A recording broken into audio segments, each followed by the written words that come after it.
Shōbōgenzo. Shinji means Chinese characters. So Shinji Shōbōgenzo is a collection of Chinese stories from ancient teachers that Dogen collected during his lifetime, and then he wrote them down, and he also wrote some comments about them. And all the stories are conversations between a teacher and a student. Or in China, it was a master of a temple and his monks. And there are 300, just over 300 of them that he collected. And we translated them into English and published them in a book.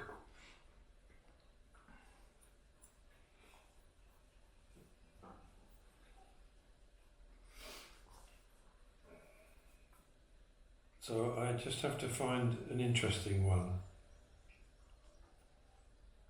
because some of them are very strange.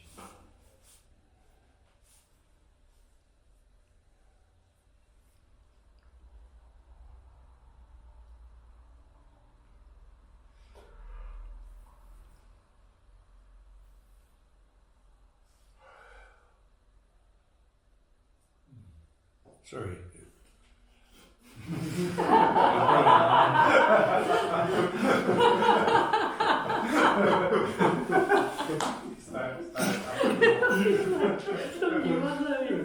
Can I ask who has this book? Because I gave a few of them in my group. Does anyone have this book? Má tu někdo tuhle knihu doma? Because I gave some of them to people in my group. I got it. Yeah, good. So almost half people know the book and have it at home. Okay. And Mike, you mentioned we translate it, so does that mean you and yes. someone? Okay. There were 3 of us, and I'm pressing the wrong button. 3 of us translated it, and then I published it in 2003. So this story is between 2 very famous Zen teachers in China in the 9th, 10th century. And I'll shorten some of it because there's lots of titles of the masters. But one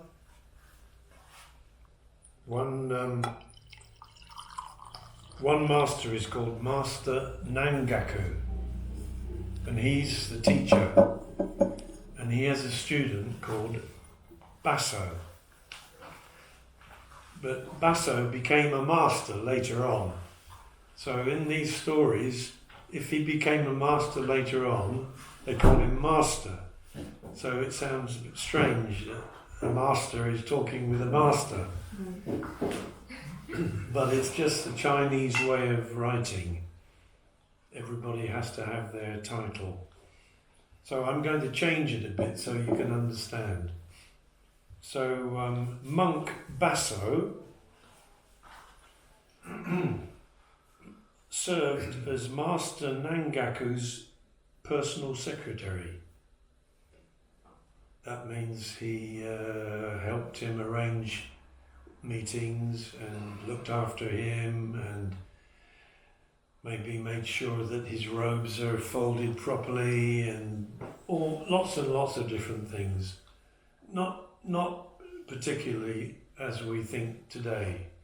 Secretary is writing and letters and so on. So nothing like that, but personal assistant maybe. So Basso was personal assistant to Master Nangaku. And he lived in Dempo Temple.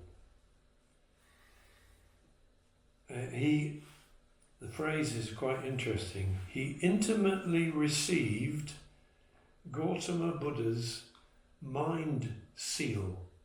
You know what a seal is? Red stamp.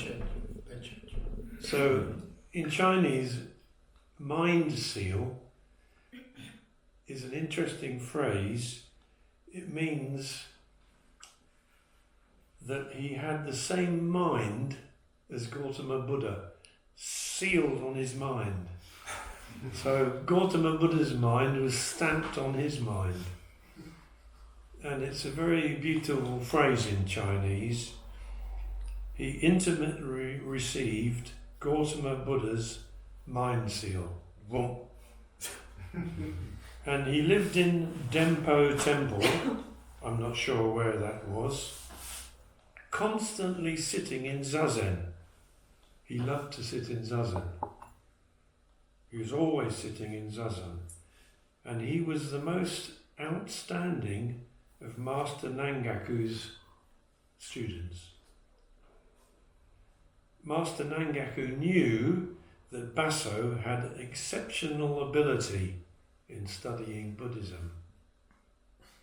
So they had a very good relationship. Then Master Nangaku went up to Baso and said, "Now, great monk, what is your intention in practicing zazen? What's your intention?" Okay, so, and Baso says to his master, "I intend to become a Buddha." Fair enough.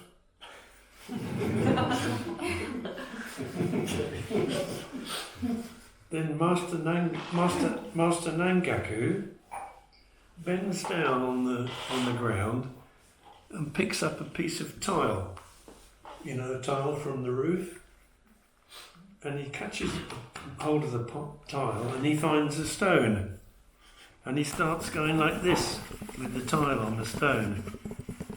He's polishing the tile on the stone. And Baso looks at his master and says, "What are you doing, master?" And Nangaku said, "I'm polishing this tile because I want to make a mirror."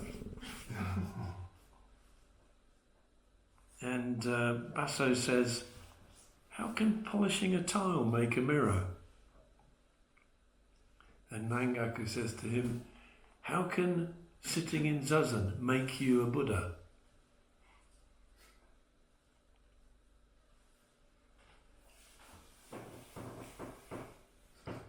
So that's one part of the story. Can you understand? He was being rather humorous and sarcastic, and he was talking about something about intention. If we intend to make ourselves into a Buddha, it doesn't work. Then the story goes on. So Baso says to him, "Well, what's the right thing to do then?" And Nangaku says, "When a man is riding in a carriage, if the carriage won't move forward, what's the right thing to do? Should we hit the carriage with a stick, or should we hit the horse with the stick?"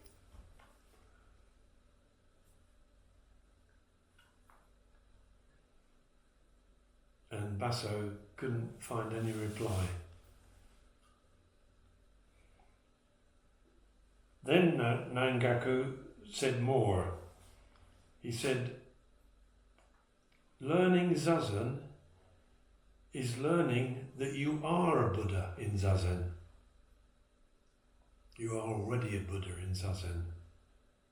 When you learn zazen, it is different from everyday behavior like sitting or lying down.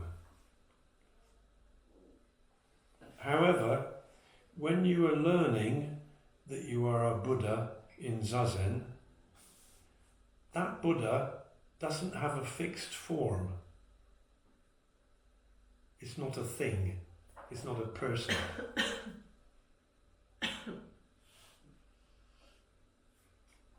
And Nangaku said,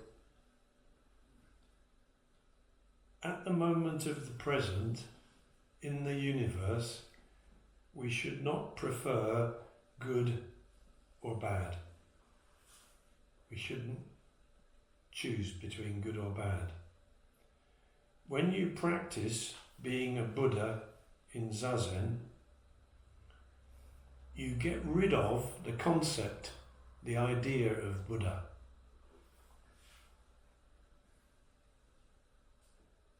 If you become attached to the form of sitting, you haven't understood the principle of Zazen perfectly.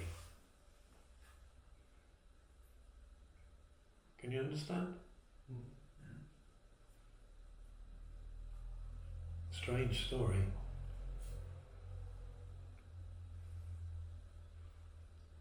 Hearing the Master's teaching, Basso felt as if he had drunk sweet honey wine. End of story.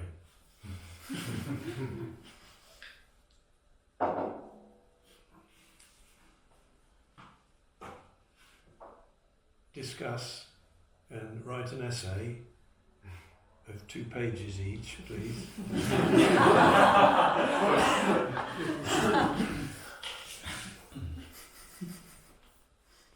Can anybody say what the story is about for you? Or is it too much to ask?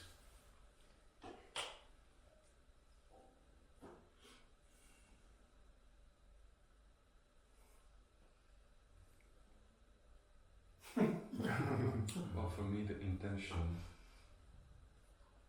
seems to be not working. So just sitting and dropping it off is fine. Okay? Yeah. And dropping off even the idea of being a Buddha. We have to remember that in China and Japan, in ancient days, there were lots of teachings, lots of different kinds of teachings, and some of them taught that you practice meditation to become something special. That was quite strong teaching all over China, and I suppose in other Buddhist countries too, I don't know. So the teaching that when you sit in Zazen, you give up trying to be anything was not so many people teaching that. Lots of teachers were saying, you know, you try very hard and you sit very beautifully and then you become a better person and a better person. So you become good and your bad things disappear. And this story says, no, forget about being better, being good, or not being good enough. Is my zazen good enough? Am I sitting properly? Forget about all that. Forget about whether you're a Buddha or not, and just sit. So the story comes back to the phrase we talked about this morning, shikantaza, just sit. And as you said, Jan, throw away everything.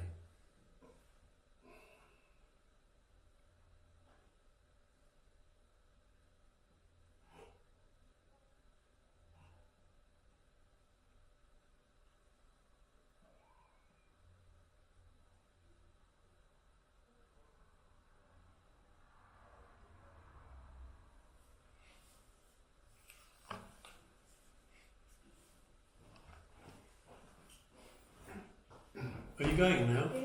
Bye. See you tomorrow. Very English way. Just disappear. To the bus.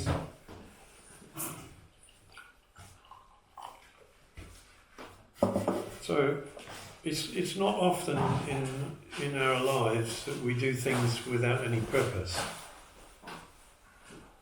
Our whole modern lives, we do something to get a result, like we work to earn money so we could live, or you know, it's endless.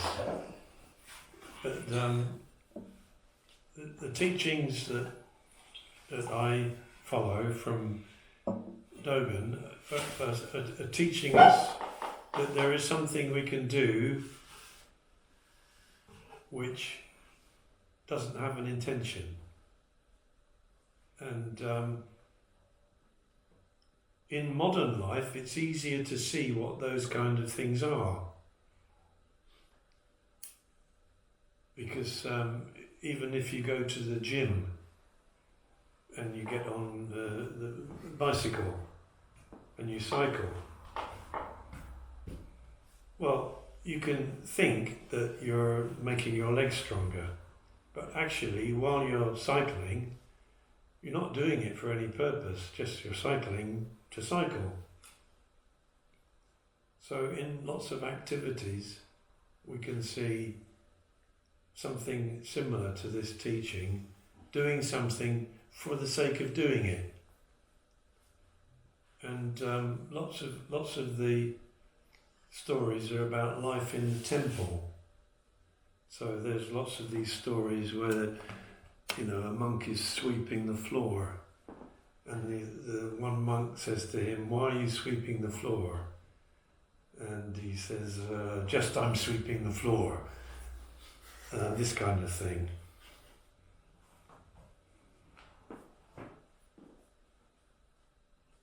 Can you think of anything you do just for the sake of doing it?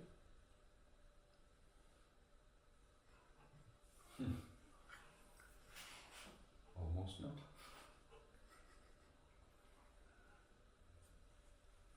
Like going to bed, you just go. Go to because bed. you're tired, so you don't think about it. You just go. Your eyelids are kind of falling, so you go to bed. With this intention, it's actually, I've been kind of thinking about it. It's a little bit tricky because you need to have some goal or something to follow the journey, not to have the intention to be a better person or to become Buddha or whatever, but you just have to do it anyway, because if you don't do it, then it doesn't work. So how is it with the Zazen? You just do it as when you go to bed, so it's Well, you have a cleaning goal. your teeth or something, so you do it in the morning and that's it. So Well, you can say so. You can just sit Zazen just like cleaning your teeth. But we can say that we have a goal. The goal is not to have a goal. So it means to do something just for its own sake. And it's not a common thing.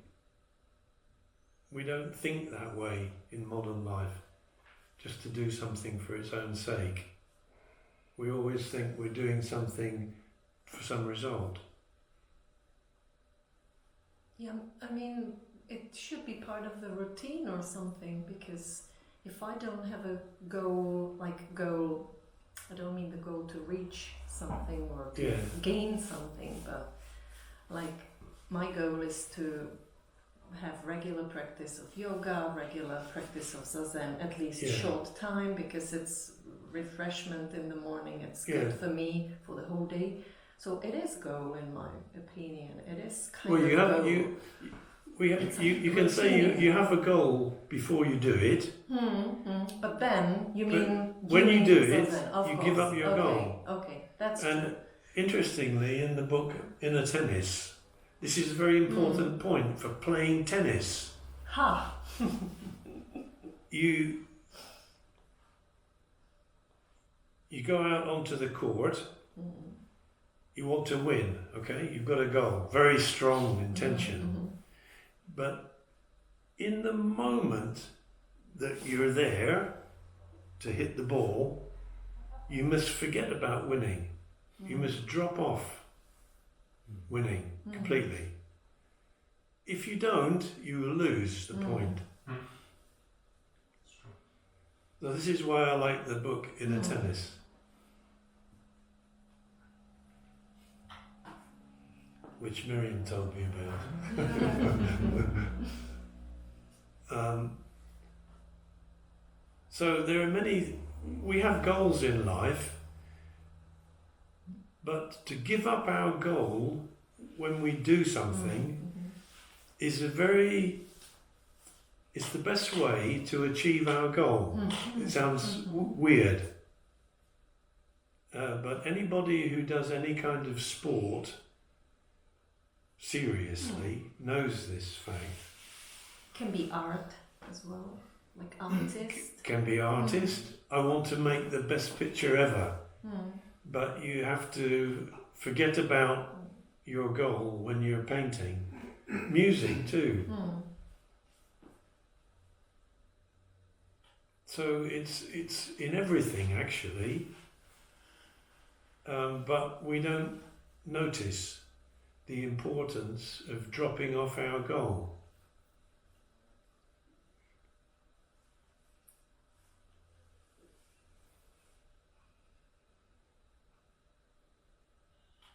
So maybe we should all play tennis. I've heard Jaromir Jagr saying this, the famous ice hockey player, that he was questioned how it is that he's so good, and he says, "I just love to play ice hockey." Yes. So You can hear many people who do dancers, for example. When I dance, I lose myself. Or if anybody plays musical instruments here, sometimes if you're in the right state, you play, and if you play the piano, it feels like there's no piano and player. It's just one thing. So this old story about Nangaku, Master Nangaku and Basso, is talking about giving up the goal. So we can say that the goal of practicing Zazen is to have no goal. Yes, I have a goal. It's to have no goal. My goal is to sit and give up my goal.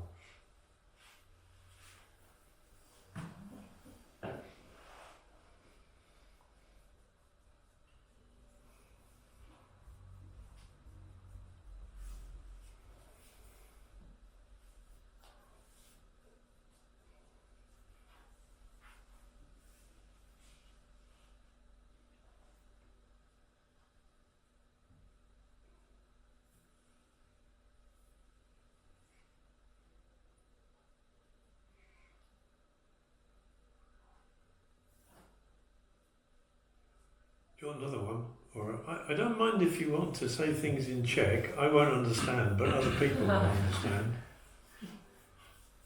It's fine.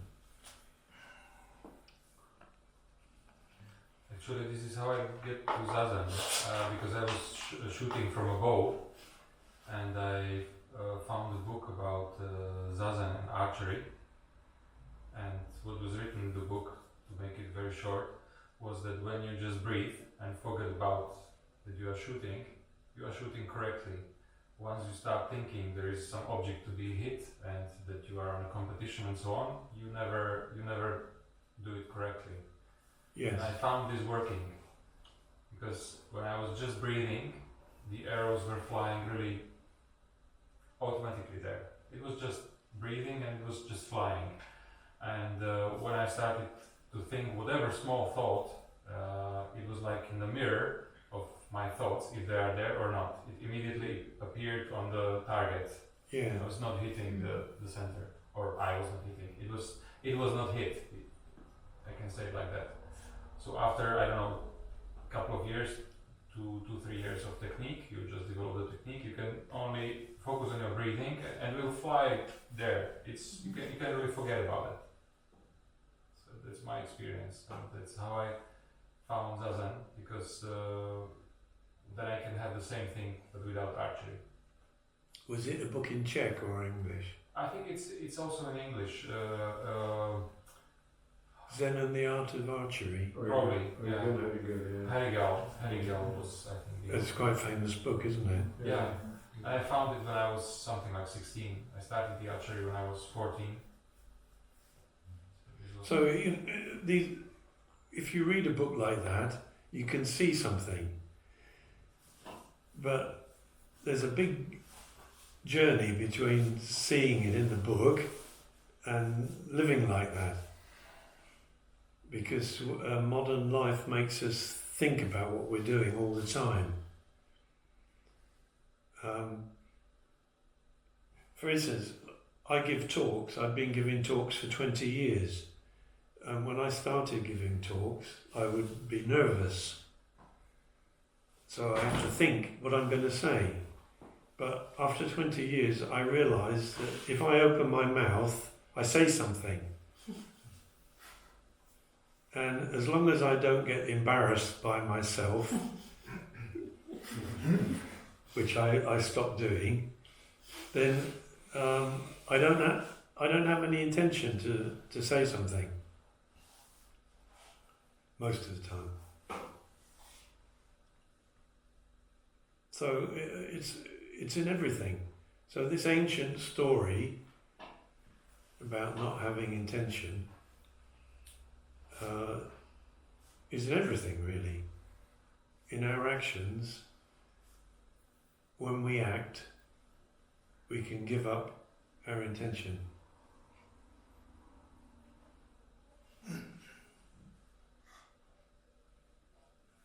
There is a lot of liberation when we do not expect anything from something. When I don't expect to achieve something, Yeah. I am now free from expectations, so I Yeah. have to be frustrated. But when I expect, that's very stressful. However, giving up your goal is scary. Yeah. Because we're taught, I was taught, that you have to, know what you're going to do and then do it, and then it should work. So it's like jumping in the water, and you don't know if you'll swim or not. So it can be scary if you're used to thinking, and then trying to do what you're thinking. It's a bit scary to stop doing that. Okay, I'm not gonna think about it.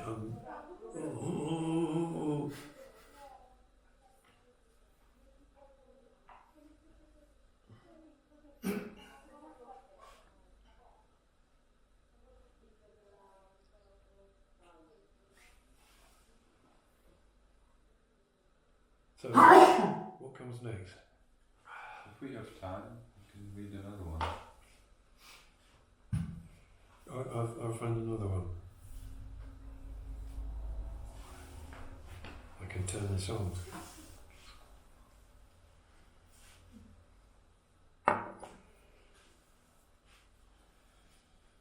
Okay. Please talk to each other while I've...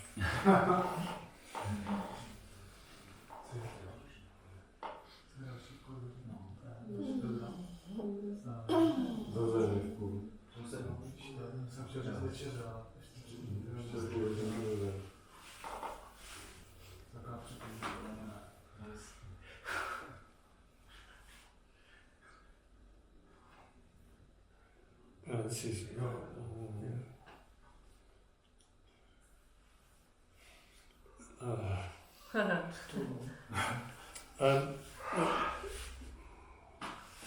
It seems that in ancient Buddhist China, there were kind of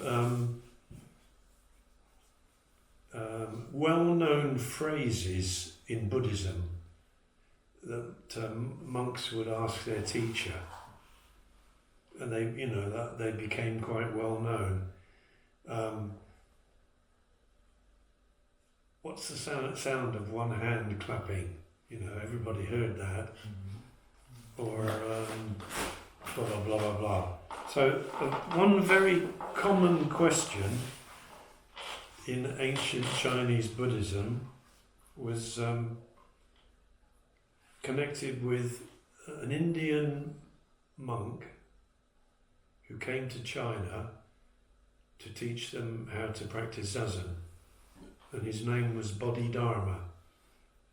And he was actually an Indian prince in the 9th century. And before that time, Buddhism came from India to China in a very esoteric style. So they had lots of beautiful statues, and they did lots of like a Hindu kind of style, and they did lots of religious practices like burning incense and so on. It seems that Bodhidharma was the first teacher to teach Zazen, which in Indian, in Sanskrit, is dhyana.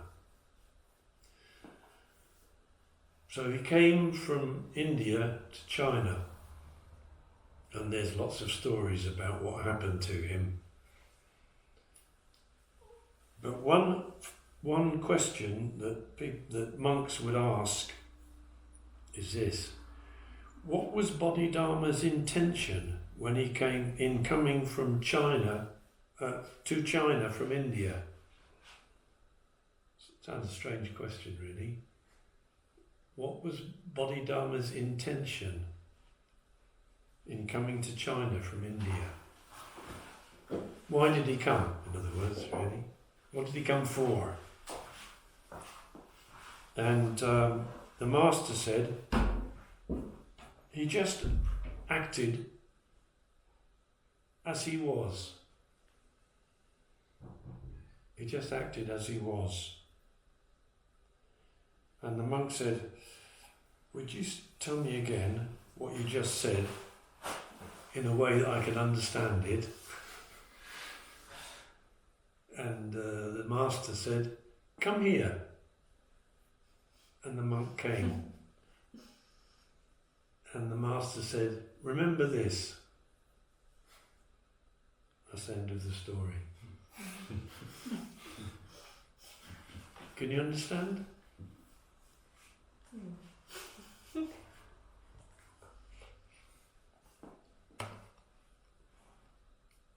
I have asked my bees about this koan. I have written it on a paper and put it inside a hive. You did? Yes. What did they say? They acted Spodhidharma in my interpretation. They just did their natural gnawing off and... They did their natural behaviour? Yes. Okay. So perfect answer. Perfect answer. You're kidding.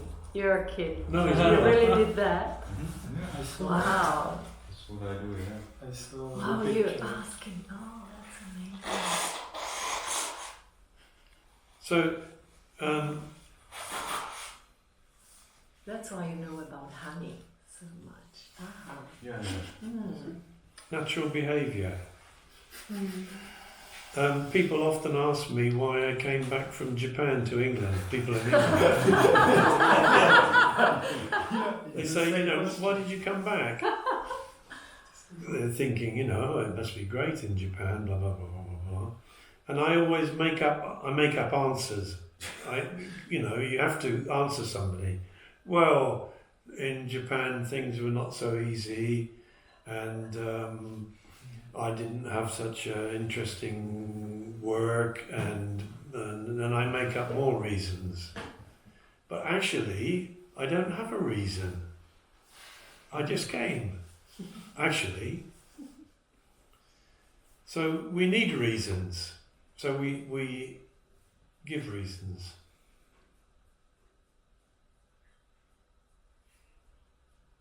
So that's what the story's about. So if somebody says to you, well, why did you do that? And you say, I just did it.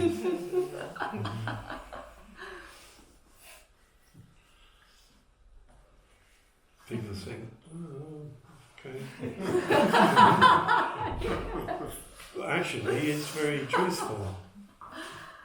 Why did you do that? I don't know. So you just did it. Yes, but why? Wow. I just did it.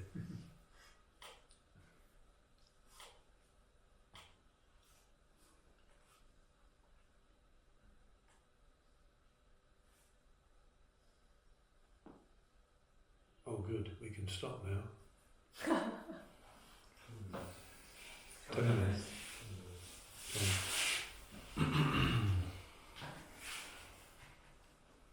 So this is kind of, there's 300, more than 300, 301 of these old stories. And they're all like this. They have some kind of very, very simple teaching in the story. Sometimes it's too simple. There's another story I can't find now,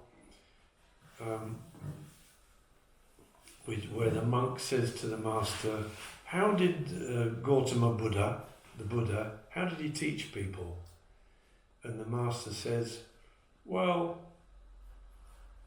if they asked him a particular question about their lives, he would give them a concrete answer about their lives.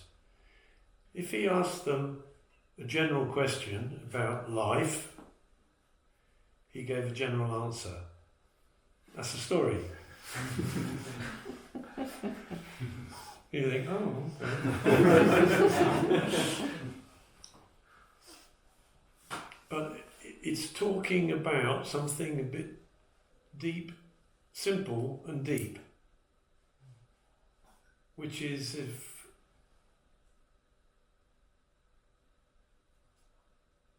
if we ask a concrete question, we can get a concrete answer. If we ask a general question, we can get a general answer.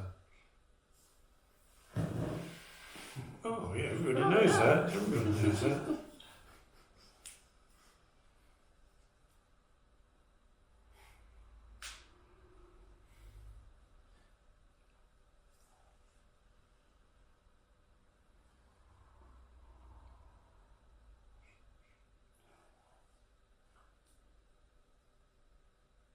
Sometimes if people ask you too general question, you are asking the people, I've noticed, why they want to know the answer precisely, and what is their question. I've noticed that.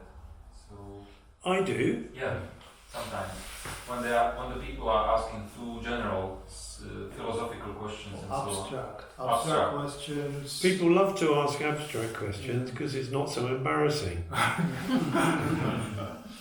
You know, it's easy to say something general. If you say something about yourself, it's a bit, it's like taking your clothes off, really.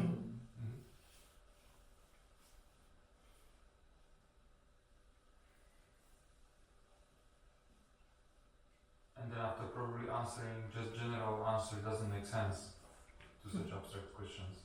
No? Oh, well, that's a little bit different.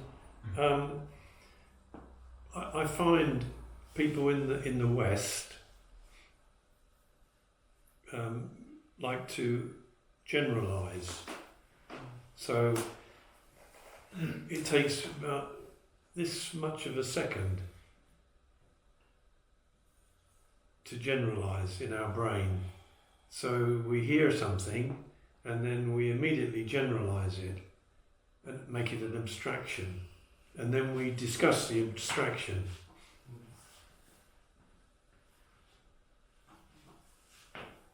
So for instance, if I say,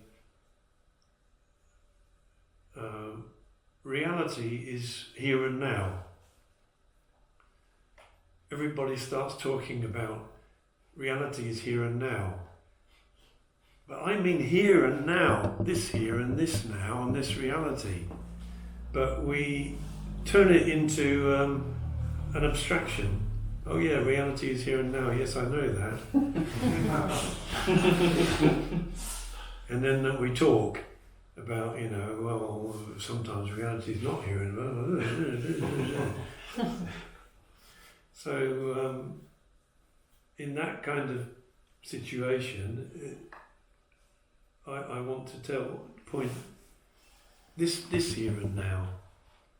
This is what it's all about. This moment. To cut the abstraction and bring it to here now. Yes, because especially in the West, we're so intelligent that we generalize more than people do in Japan and certainly in ancient China. Lots of these stories are very simple and concrete.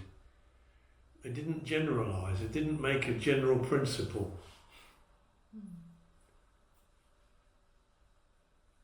So, in the first story, Nangaku polishes a tile.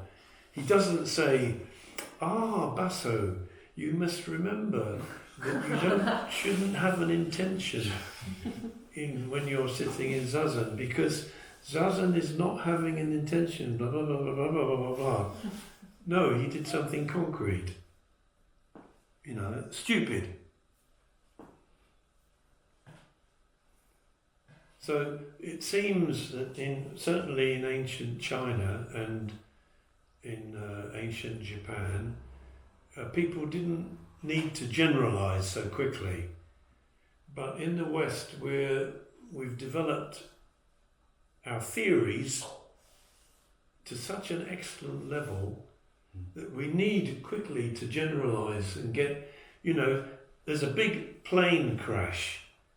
And next thing is on the news, what lessons can we learn? Whoa, whoa, whoa, wait a minute. It's too soon.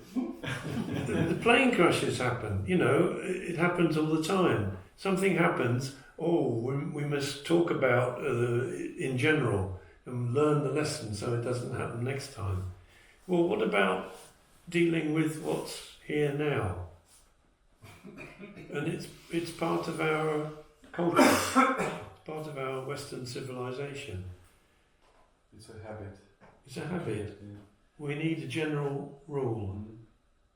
Sometimes it's like we're enchanted.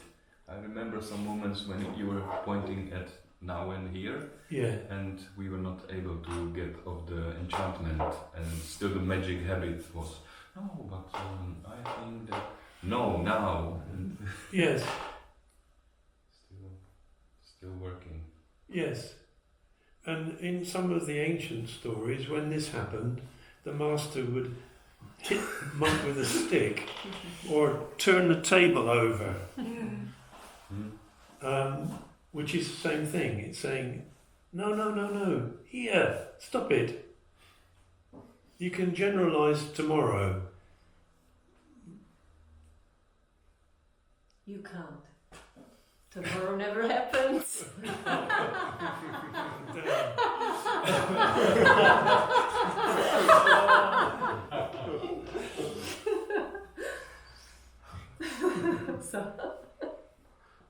So it's very, very powerful. And as I think I said yesterday, in the West we need somebody to tell us why we're doing something before we can do it. And if you go to Japan or China, you find that generally people don't need that. They just do, like, I'm going to show you how to put the glasses in the case, right? So I just could do this, and then you just do the same, right? But in the West, I have to say, now this is called a case, and these are glasses, and now I open the case, I put the glasses in like this, and then you say, I understand, now I can do it. Protects the glasses. I see. Yeah. That's a stupid example, but we need it. Yeah.